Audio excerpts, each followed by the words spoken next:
tell you what, mate. Ronaldo crying is a face only a mother could love.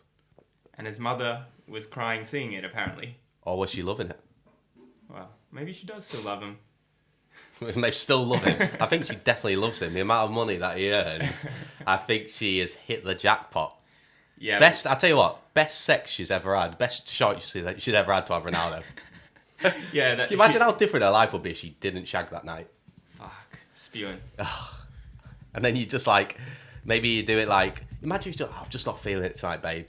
You know, like, and then do it the next night and you get like Harry pop out. Yeah, you just get me, just absolute waste of space. Portuguese me. Yeah, but grown man Ronaldo, supposed to be mentality monster, brought to tears after that penalty miss. It was a bit embarrassing. There's a lot of pressure he's put on himself. It's his last tournament. I think he knows that. Hasn't scored yet. Hasn't scored yet. Playing a lot of games. Taking about 57 free kicks. Still yet to score. What's the stat on how many he's missed? 56? 60. It's I think over it 60. racked up. I think they were saying during the game it was up to like 57, and then like he scored another. Like he had another 4 attempts after that. So Yeah, there are a lot of things that I think I could do in 60 attempts. Such as? Well, some of them I put in the group chat and was roasted for. But Go on, say the Tiger Woods one. I reckon if I played Tiger Woods on a par 3 60 times. And you're on about pitch and putt par Yeah, three. a pitch and par 3. I get 60 attempts. I reckon I can beat him at least once. And that's the amount of times that Ronaldo scored a free kick, which is what he gets paid millions and millions and millions of dollars to do. He's got a name for it. And if anyone's wondering, Theo doesn't get paid to play golf. I'm not a great golfer, but I back myself on a par 3 pitch and putt to get, what did you reckon, around 15 pars? Yeah, I reckon 60. I reckon you're getting 15. And maybe like a couple of birdies by chance. I've seen it happen. Yeah. With my own eyes. Yeah, so I've just got to line those up with Tiger Woods scoring 4 on a pitch and putt. Yeah, or maybe you get your birdie and Tiger Woods gets his free. Yeah. and it could go really quickly as well. I feel like Tiger Woods can nail his first shot, then you take your shot and you shank it, and then you're like, all right, let's just do it again because I'm obviously not going to get a par on this one. And Yeah. Tiger's obviously not going to be pissed off at all about you wasting his So day. you just wait for him to mess one up. True. And not even mess one up, right? Like you just... Or for you to get a good one. Yeah, exactly. Just I have 60 attempts to get a birdie. I think that's how it would happen. You would get the birdie and he would get the par. Yeah. But the thing, he's so good, right? Like, how many... I think he's pretty much birdieing it like 50 times out of 60. Yeah, probably. And it's not like we're going to be you'd be doing a difficult hole. It'd be like It's a a pitch and putt, like- relatively simple. Like he'll do it in his sleep, basically. Yeah. And you. There's only one way to find out, and that's why next episode we've got Tiger Woods in the studio. Well, at least we've got someone on because there's no Slovenians coming on this episode, as Well, far as I know. Well, I do have a story. Okay. I'll leave that to later. Don't get your hopes up. You're not getting an ex-Slovenian professional football player on, are you? I've had a comment from one. Ooh. What that comment's about is a different question. Okay. I look forward to hearing about it later. In the meantime, we should touch on, as we're supposed to, the Slovenia versus Portugal game, because last week when we spun the wheel, we landed on Albania. And that was a mistake. That's not Slovenia, if anyone's wondering. Yeah. Balkan? Yeah. Not ex-Yugoslavic, though, Albania. No. So, bit of a cultural difference there. Yeah. I'm not trying to say they're the same. Don't get us cancelled. Same neck of the woods. Okay, same neck of the woods. Is probably the correct term. Yeah, but when we respun, because that should never have been on the wheel anyway, we landed on Slovenia, and they played Portugal. And what a game it was. We've had some great luck with the spins in terms of making sure we watch some great games. But Slovenia, Portugal, obviously went to extra time, then went to penalties. It really got interesting in extra time, didn't it? Well, first of all, are we surprised that it went to extra time? I've got a little stat here. So Slovenia were unbeaten in their last 9. They've only lost 1 in 15. This is how defiant and how resilient this 4-4-2 of Slovenia is. You know, there's not really any special names in there apart from obviously Oblak and Sesko on 2 different ends of the pitch. And Ilicic. Yeah, Ilicic, but he's older. He's had time out of the game. He doesn't start. He's more of a character in the dressing room, an amazing backstory to come back to where he is. But really, when you think from back four, everyone which is essentially involved in that block, they're not big names. No. None of them. In fact, I was wanting to just touch on, and I've wrote his name down here so I didn't want to butcher it. I'm still going to butcher it. Dekusic. Centre back, bald one. Yeah. Fun fact, if you look at his flash score profile picture, he's not bald, Yeah. so it's a little bit off-putting. Is that the guy I know? Like, he looks different. But anyway, it don't matter, 'cause on the pitch, he sums up Slovenia for me. Yeah. He's a man willing to put his life on the line so Ronaldo doesn't score and makes him cry like a little baby. Like, that's the guy that stopped it. And, his partner in crime, Bihol, however you say He it. was good too. Also good, very good in the air. For me, Belkovic, the left back, he came in and got a yellow card in extra time. As I think they all ended on yellow cards by the end of it. But, mate, he just knew if he was going to get beaten, he's going to take this guy out. There was one Reminiscent of you. Oh, yeah, mate. I did look at it and think, that looks a bit like me. Yeah, that give me Theo vibes. Yeah, getting beaten down the line and just being like, fuck it. Boom. Like, I'm not going to get there. So, yeah, I thought it was very impressive. But I didn't know that they were 15 games. Well, one loss in 15. One loss in 15. They technically haven't even lost in the Euros, Yeah. in the Open open play. Yeah. It's true. Fun fact on that, New Zealand 2010 World Cup were the only unbeaten team in South Africa. Spain went on to win it, but they lost in the group stages. So basically, what you're telling me is New Zealand and Chris Wood should have won the World Cup. They very well could have. Oh my goodness. Or should have. Or should have. Anyway, back to Slovenia. Yeah. Brilliant defensive performance. 4-4-2, you mentioned it. For me, what I liked about the 4-4-2 is you see a lot of 4-4-2, but when they're defending, one of the strikers will drop in, and then you end up with like a 5-4-1 or a 4-5-1 or some kind of box midfield or whatever it is. Yeah. They left the two strikers up front. It was Sesko and the number 9. I don't want to, again, get his name wrong. But they just stayed high. And it really looked, I think I put in the group chat at some point, like, if they get a goal, it's going to be into the number 9. He'll pass it off to Sesko and they'll score. And it was impressive to see them still, like, thinking about the offensive play, even though they were defending. That's a good point, actually, is what you usually see with a 4-4-2 is you have your 4 in the back, but what happens is you drop, one of the midfielders comes in to make a back 5 on whatever side the ball is to double up. Whereas, like you say, they didn't do that. So that just shows their confidence and ability and how much they've drilled shifting left to right in a 4, which is difficult. And they had to a lot. Like, Cancelo was really bombing on, getting in there. Like, they had to move side to side. Yeah. I thought João Nunes? No. Am I combining two? just two random Portuguese names. Yeah. What position do you play? Centre back or left back? No idea. Well, we'll move on from that. Butchered the Portuguese names. But, yeah, look, they were moving it left to right, making it hard for the João Nunes. Like, give him a contract. Give João Nunes a contract, whoever the hell he is. He sounds like he's definitely someone in Portugal. Yeah. Just the most Portuguese name I can think of. He's got to be good, man. We've got to scout him out. Yeah, I mean, just going back to the game, like, and João Nunes aside, there was 2 key moments in that game for me which changed the complexity of the game, and I think they're good talking points. First of all, the penalty. The in-play penalty. In-play penalty. Yeah.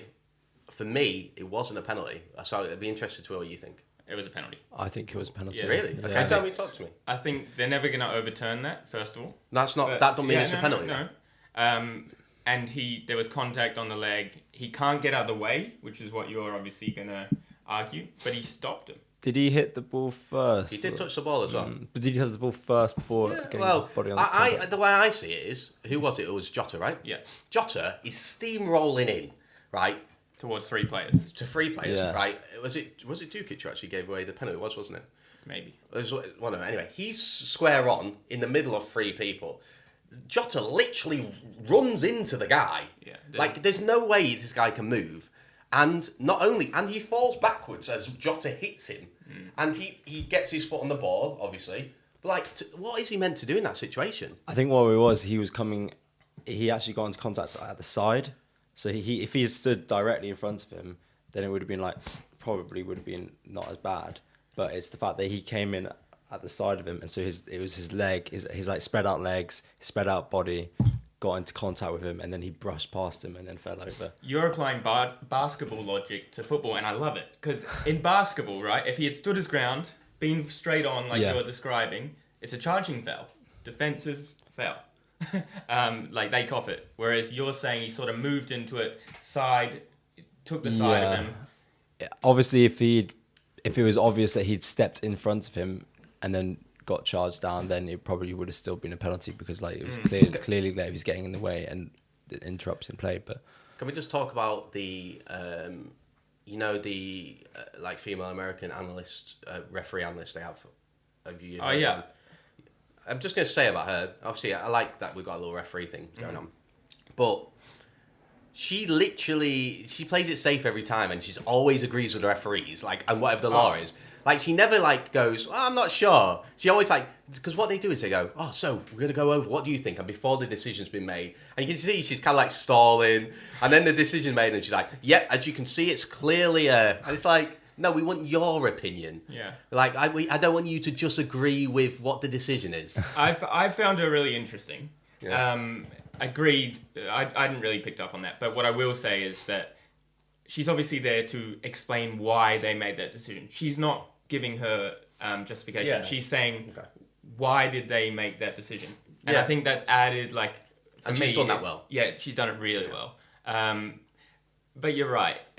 It would be interesting to hear what she really thinks. Yeah, like, I would just, because referees don't always get it right, as we know, as football fans, and it'll be interesting to hear her interpretation sometimes. But I understand she's probably been put in there as a figure to kind of back the referees, back the decisions, explain the decisions, where it's right or wrong, because there is obviously a law and a methodology behind every decision. Yeah. So I understand that, but it's just, sometimes it's a bit, it's a bit predictable. Oh, she's come on, and let me guess, she's going to agree with whatever the decision is. Yeah. Totally. Well, I'll tell you what, it's not predictable. What happened after?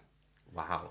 Great segue. What? Yeah. Hey, give this guy a contract. That's supposed to be my job. Is that João Nunes? All this chat about penalties all gets a bit boring after a while. Great save. It wasn't that bad of a penalty. It was probably that height that you want to save it, but is that what you're talking about? What happened after? You're talking about penalty, Ronaldo right? in disarray. Yeah. Shocked that someone could actually come up against him and save a goal. And if anyone was going to do it, it's Oblak. Yeah. I can't. Ex Madrid rivals, these two. How many times have they played against each other? They said so. It's something like 20 plus games they've played against each other. Must be like a lot. And it was very even. It was like 6 draws, 6 wins, 6 losses, or something like that. It's definitely something he's thought, Oblak's thought a lot about. There's going to be a penalty from Ronaldo. How's Ronaldo play? Obviously, this Portugal team, as you said, who's the guy on the bench? Ramos. For Portugal, the striker. Gonçalo Ramos. Yeah, I love that little flair you put in there with the Gonçalo. Talk to me, Gonçalo. That's a little bit Spanishy. I like it. I mean, he's not even getting on the pitch, and wasn't the youngest player to score a hat trick in previous tournament? Youngest player to score a hat trick in the World Cup. In 60 years. And now the Ronaldo show's going, so there's no chance, no minutes for you, mate. It feels a little bit like an Anthony Gordon vibe. He's only played 24 minutes this Euros. 24 minutes for Gonçalo. Yeah, that's more than Gordon. And Parma. Jesus Christ. But yeah, the penalty. Look, he saved it. He's crying. Oblak's thought a lot about it, as you said. He's prepared for that moment. It was something like 24 penalties in a row that Ronaldo had scored without missing one. Not bad. And there's never been a man more desperate to score a goal in his last Euros tournament. Literally. It was a bit ridiculous watching the game. All the free kicks he was taking. That one from over by the corner flag that he You know what it is? Great. It has Saudi Arabia, with Ronaldo being the star of the show in Saudi Arabia, has that affected him mentally? He goes out onto the pitch, the world revolves around him, he's got all the flashy cars, he's the poster boy for Saudi. Is he bringing that vibe into the Portugal team? I think he always had that. I think he was always desperate for goals. He always had the flashy cars. He always had a shit ton of money. He was always the star of the show. It's been over the top this tournament for sure to see him literally taking over, but I think he always wanted goals as much as he does. And the stats show that as well. I think they, because we were saying how Portugal were moving the ball out a lot wide, and they were trying to fire in a lot of crosses, and they made 31 in open play in the game. It's insane. Wowzer. And whilst across the tournament they've made 97, which is 32 more than any other side. So we think that's probably Cristiano Ronaldo saying, "Guys, pass me the ball and I'll nut it in." That's put it on my head. powerful influence. That's managers saying, "Right, lads, no crosses." Ronaldo's going, "Nah, lads, Put it on my head. Yeah. It's like he thinks he's with a bunch of he's like some sort of 17-year-old legend, and he's got playing with a bunch of year 11s. Oh. 11-year-olds. The top year 12 playing against the year 11s. Yeah, he's giving me that vibe. Yeah. Anyway, obviously Portugal beat Slovenia in the end on penalty shootouts. Great saves from Diogo Costa. Yeah. Not Diego Costa. No. Not to be confused with him. The goalkeeper version. He's going in our team of the week, for sure. 100% along with De Kusic, as I absolutely ruin his name. Stay tuned on the gram and the TikTok for the rest of our team of the week. But Slovenia is the topic of the show today. Let's have a quick look at their football tournament, their footbul pyramid. Actually, before we get into the pyramid there, okay, there's just something which I wanted to just set the scene before we go into the pyramid. Did you know 1 in 20 people in Slovenia are beekeepers? Mate, you're going to steal my stat. Was that your stat? I wanted to bring that up. Was that your stat? I wanted to bring it up, yeah. Is it in the... We'll get to it. Oh, I didn't know that. No, that's all right, mate. Sorry, mate. 1 in 20 people. Wow. What are the odds that you randomly picked a bee stat? Probably it's pretty high, because when you search Slovenian traditions, the first thing that comes up on Google is how many people are beekeepers. Did you type in traditions? Okay. Yeah. I wonder if any of the Slovenian players are beekeepers. Ooh, that would be interesting to know. That would make sense, because the squad's over 20. The statistics are saying that is highly probable. Was there anything you wanted to say alongside that, or you just wanted to let us know? I just thought it was just a little funny thing, and fuck it. While we're doing these stupid little things, Slovenia, ex-Yugoslavic state. Yep. As of 1991. Fist bump. Did get on Google, obviously. Did you? Well, okay. Well, while we're testing your Yugoslavic knowledge, how many times did Yugoslavia win the Euros? 3. Nope. Two. I don't know either. I think Probably I zero. think they won it 0, but they're in the final twice. Maybe double check that stat, man. But I think they're in the final twice, but they never won it. Yeah, 3 was optimistic. Well, 3's the most. Germany and Spain. Right. Well, yeah. Yes, and Yugoslavia weren't even around that long. But here's my question for both of you: out of all the ex-Yugoslavic states, which one do you think wins in a cage fight? Slovenia. Come on, mate. Slovenia are the nicest out of everyone. There's no way Slovenia. Ukraine. That's not Yugoslavia, mate. See, I said Slovenia to avoid any accidental embarrassment like I had. Should we maybe just refresh us of what Yugoslavia was? Okay. Give or take. Yeah. So, I mean, I might miss something out here, but I'm Slovenia, Croatia, Bosnia, Serbia. I think that was it. All right, Bosnia and Serbia get into the final. Were Montenegro partially part of it? I'm not sure. Not sure. Maybe so, not. if there's a cage fight tournament, it's Serbia and Bosnia in the final, and Bosnia takes it for me. Bosnia takes it? Yeah. What is it that you've seen about the Bosnians which makes you think they could kill a man? Have you seen Edin Dzeko's face? What you're saying? He looks like he's been punched a lot. No, he just looks... Yeah, he looks like he'd be around in the streets in the UK, causing some damage for sure. And my counter argument to that is, who's the Newcastle striker who played Plays for Serbia. Big guy. I can't remember what his name is. No idea. Mitrovic. He's You've seen not Mitrovic. He's got a fucking... Fulham, isn't he? Yeah. Oh, was he at Newcastle ever? No. Might have been. Yeah, Fulham. Fulham, okay. Well, the bloke's got a neck tattoo. Like... So does Mudryk. You don't think Mudryk's going to beat you up, do you? True. Well, I mean, there's a little bit of a difference between Mudryk and Mitrovic. You're telling me that Dzeko beats Mitrovic in a fight? No, I take back everything I said. Serbia wins the fucking tournament. There you go. Right answer. I love how none of us thought about Croatia. I imagine Modric just like in a little cage fight. It'd just be like running around, stop getting caught, go through the legs. I heard someone recently describe him as a little Disney character. So I like that. Yeah. Put some wings on him. Fairy godmother. He's got that vibe to him, doesn't he? He does. But yeah, Slovenian Football League. So what do you guys know about it? Fuck off. I know there's... I've just written down there's 3 leagues, essentially. First, second and third. 3 leagues. We've got the Priva League. This is PRBA. What do we think that means? How would you pronounce that? It's just called the Priva League. I can answer that. Do you know? What do you think it means? Because last week you went on a tangent about Jupiler. Oh yeah. What does Priva mean? Is it just called the Priva League? The Priva League, yeah. I reckon it just means like the Premier. Ooh, that's a good shout. It means the first. First. I was going to say first or Premier. Yeah. Makes sense. So the translation for Priva is first. What else do So we know? this is a 10-team league. Plays 36 matches in a season, playing from July to May.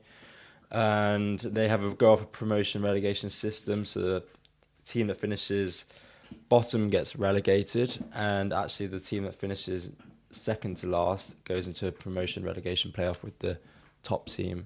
The second top team in the second division. Also, That's they cool. battle it. I quite like that. Yeah, so that's called the second league, the SNL. Yeah. Again, that's a 16-team competition, so a little bit bigger. Playing 30 matches across the season, and then the same relegation and promotion system for the third league as well. And then there's a whole host of mini leagues. And Love it. The big team in Slovenia. What's the one that always? Maribor, yeah. Yeah. Maribor, yeah. They were in the Champions League a few times. And in, I think it was 17-18, because I did do a quick check, they played Liverpool in the group stages and copped 10 goals over 2 games against them. They've won the competition 16 times. Not the Champions League. No, Just their league. So that is, unlike the Georgian league, that is a very one-man kind of racy league, right? although they didn't win last year. There's been 8 different winners. So. Yeah, doesn't quite get the same. I think Georgia had 10, so quite close. Yeah, Okay, not so far off. I'll take that back. Yeah, That's why we got Statman here to clear these up. exactly. I've got a couple of questions for you. No, you haven't. Would you rather? Oh, all right. I'd rather live in Belgium. Well, it's funny you say that. After your answers last week, I tried to tie in my missing the mark to relate them back to Slovenia. So, would you rather live in Belgium or live in Slovenia? I think that's genius what you've done there. You've literally just replaced Hull City with Slovenia. My answer is easy for me. Slovenia. I've been to Slovenia. Actually, one of my favourite countries. And actually, when I was living in Barcelona, I looked quite a lot into going and living in Slovenia for 2 or 3 months. Wow. Just like as a little workaway holiday thing. That's how much I love the country. Love that. Statman? Belgium or Slovenia? Where would you live? Well, I've not had much experience in Slovenia. I don't know what it's like as a country. I've heard it's very nice. But I'll go with Belgium. I've been there before. It's great food, Fair chocolate, beer, waffles.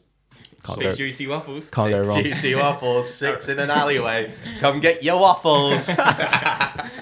Yeah. Second question is, would you rather be stung by 100 bees? You see what I'm doing here? Oh, that's yeah. Or see Hull City relegated 5 times in a row?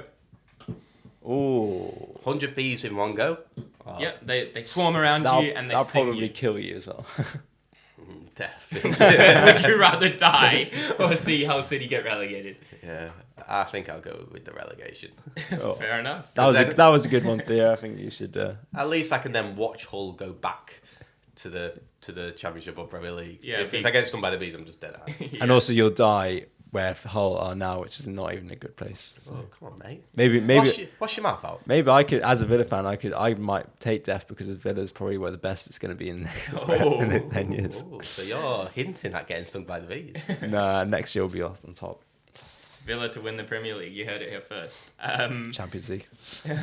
Fair enough. Back to their former prime. Speaking of smashing it, Harry, you alluded to potentially having a Slovenian player on call. Are we going to call them live? What's happening here? Absolutely not. This is as good as it gets, guys. So buckle in. Here we go. So I got on the old Instagram. Got a pretty good list. Reached out to a lot of people, a lot of Slovenian footballers. I got the classic, no responses, but I did get one response from one guy called Miha Goropevsek. We love you, Miha Grohopevsek. Well, we don't. Oh. I'm not going to say we don't love you, but I am let down by you if you listen. Because I sent him a message, and he replied.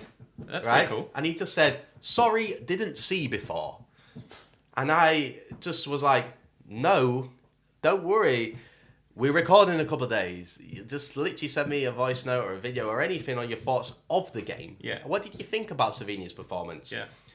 I messaged him 3 times and he just ignored me. And he was literally active 30 minutes ago. At least he had actually replied. Is this a professional player? Yeah, so this is a professional player.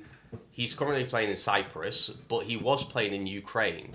I mean, the viewers aren't going to see this, and they shouldn't see this, but obviously there's a lot of family photos on here, so I'm not going to show this. I'm going to see if I can get a picture of him playing up.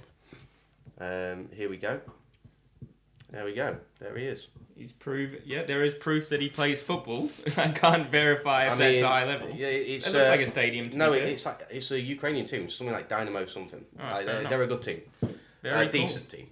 But anyway, he was online 30 minutes ago. So Theo, if you want to give him a call live on air, what do you reckon? Yeah, I'll tap out. But well done finding someone and getting them to speak to us. We will improve next week, but we're moving in the right direction. I mean, we got a response. Yeah. It's just disappointing that he responded and then just was like, yeah, I'm going to ignore you now. Yeah, I can't be bothered anymore. Let's look forward, shall we? And then we'll start to wrap this baby up. We've got some games coming up. The quarterfinals of the Euros. And we need to, first of all, make our predictions and then find out which team will be following. It won't be Slovenia again because they are out. Do you want me to rattle these off? Let's do it. Spain versus Germany. Spain. I think Germany win. Oh. Portugal, France. France. Portugal. Oh. England, Switzerland. Switzerland on penos. England on penos. Oh, yeah. Netherlands, Turkey. Turkey. Are we going to disagree on every single one of the picks? Oh, Turkey did look good. But I've got to say Netherlands. We're going opposite ways for every single one of the quarterfinals. That's it. That's what you get on footy roulette. There you go. Good luck. Good luck to you, mate. That is interesting, actually. Yeah. I don't think we've ever disagreed that much in our lives, mate. Yeah. But yeah, on to the next week. Which of those teams will we be analysing? And if we look at the footy roulette wheel, Turkey is taking up a big chunk of the wheel. And we know that this wheel likes to land on Turkey. We say it every week. By the way, I'm 100% sure that we have removed every team that isn't in there. We won't have a repeat of Albania. Let's look at the spinner wheel and get it moving, boys. Spinning. Here we go. We are spinning. Live spinach. All I can see is Turkey, and it's no. Turkey. It's coming for Turkey. It's left on Turkey. What the hell? We're not watching. Remove them right now. And okay, every fucking week. This is actually comical now. Okay, we have to spin again for the 4th episode in a row. We're watching. Is that on Switzerland? Is that Switzerland? Confirmation. Yes. Switzerland against England. We got an England game. Yeah. So that's going to be really interesting. But aside from that, I reckon Switzerland's going to be a really interesting league and system because I've got someone. Have you? I've got a pro player from Switzerland. We yeah. talked about this last night. I Yeah. was actually said Switzerland would be a really interesting league to talk about. Yeah, especially with the language, Italian, German, French, The money. the money. You know, how does it all come together? Yeah. Well, it'll be interesting to see. We will be analysing the Switzerland-England game next week. I will hopefully have a recording for us for a young, up-and-coming player who is Swiss but playing in Spain. And we'll bring it back to you. Should we just do a very quick recap of how the predictions have gone in the tipping competition we have? In the tipping competition, so we have Harry Bray at 43, myself at 42, just behind, and then we've got Theo at 33. He's kind of just... Do you want to have a little moan about Falling the off draw the thing right now? I would like to have a quick moan. I don't think we have time for it this week. He's just cutting me off. Just cutting me off. Yeah. Well, I'm just going to say I got half done by. I'll bounce back this week. To be fair, if all my predictions are right and all your predictions are wrong, I'll be top of the league by the end of it. See you next week on the Footy What a way to try and get out of it. Mate, I thought we could just end on this little quick game. Okay. Go for it. Like, you know, see Slovenia off properly, as they should have in the tournament, right? Slovenia have a lot of funny, stupid expressions, Okay. right? I want you to try and guess what this phrase means, Okay. right? I'm gonna say it in Slovenian, then say it in English. Thank God. Okay, just in case you were wondering in Slovenian. All right. There's no. Okay. First of all, Sekera mi je padla ve med, which means my axe fell into the honey. More bee stuff. Right. What? Fuck, you've got no chance. What does this mean? Like I fucked up or something. It's like I made a mistake. Okay. Yeah, I'd agree. You just copying it. You not got your own opinion. Want to steal the points? My axe fell in the honey. Actually, this is quite. It does make sense. No, it's messed up again. Like Yeah, it's got to be I messed up. Yeah, so you're close. Basically, it's to it that you haven't had good luck or fortune. My axe fell into the honey. That's unlucky. Yeah. Yeah, so kind of on board. So Yeah, I'm yeah. gonna give you a half point each. Didn't get exact. Okay. Half point each. All right. Next. Oh, okay. Fuck, jeez. As if that one wasn't hard enough. Okay, here we go. Yesel okrog riti vizep, which translates to go into the pocket around the ass. So go into the pocket around the ass, I'm presuming. I'm gonna say. Oh, this makes sense as well. I love Slovenia. It's something to do with almost like robbing someone. So I'm gonna say,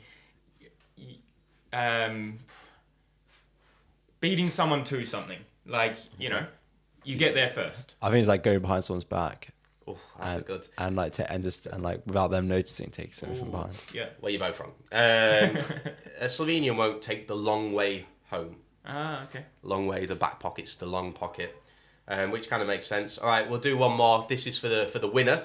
To see Slovenia off, who can take Okay. it home? Right. Okay, here we go. Oh no, that makes no sense. Okay. Oh, these are so hard. Oh, I've lost the. I'm now on Booking.com. I accidentally clicked on the link. Okay. Okay. Let's see how good your memory is. Seljerakom zvizgat, which means whistle to the crabs. Fuck. I literally told you guys this before the podcast. How Yeah, good but your memory? did you say what it meant? Yeah, he did as well. I did. Wasn't This really just listening. shows how little Yeah. we listen to you. Yeah. It's like, oh fuck, Harry's talking again. Whistle to the crabs. What did that mean? I have no idea. It's got to be like chatting shit. No, it had nothing to do with it. So you've locked in chatting shit. Yeah. Theo, all Theo can think about is that time he had an STI and got crabs. Didn't you literally come to me and say, "Look, I've got some new pets"? Yeah, yeah. And then you were Jesus. talking to him, whistling to him. You're like, "Come here, Mike." How long did you have crabs for? Was it like 10 days, months? 10 days, yeah. Mate, I have no idea. I can't remember. Never listened to you. So. Yeah, that's fair. That's a fair point. they don't move away or die. Yeah. They go to whistle to the crabs. Yeah, Slovenians don't move away.